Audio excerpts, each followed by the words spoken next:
Welcome back at 7:22. We've got some traffic troubles out there. We'll check back in with Chip coming up. I know you think Volvo. I think, oh, that's a safe family car. Right, right. Actually, I was looking at something, not this car, but something similar to it, Ed Wallace, a while back. And Beth said to me, because it's about time for her to get a new car, Beth said, "You are not buying me a station wagon."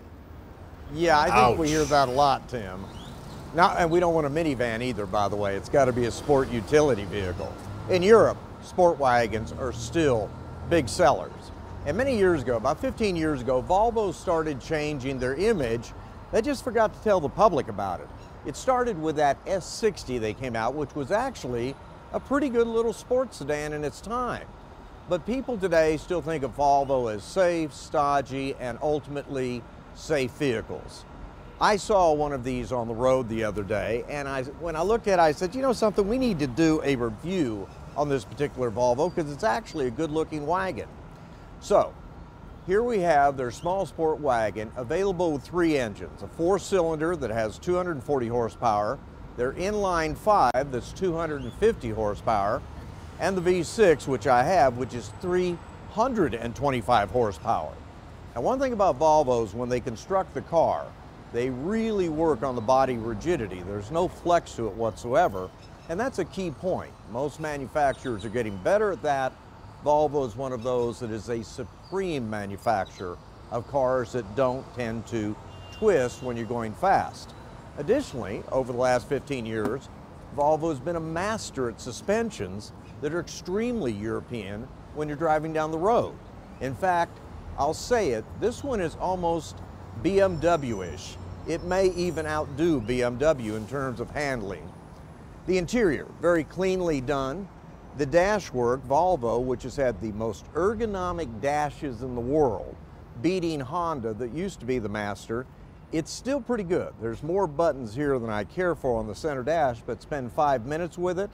It's intuitive enough, you can figure out how everything in the car works.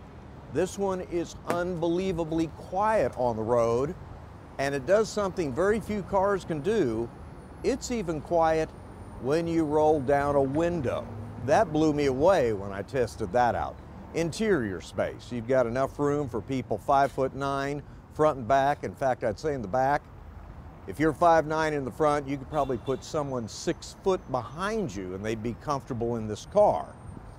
And then as you go to the back, it is what you would expect in a station wagon. And here's the one little pitfall to this vehicle. In its price range, and they start about $36,000, this one with the V6, navigation, everything's $48,000. I think people come to expect automatic lifts in the back and being able to close it automatically, not manual. But it's got nice space and a tonneau cover. So, when I jumped in it, I expected it to be like a lot of Volvos we've driven over the last 15 years. They're a lot more fun to drive than anybody knows. They're relatively quiet, they're well built.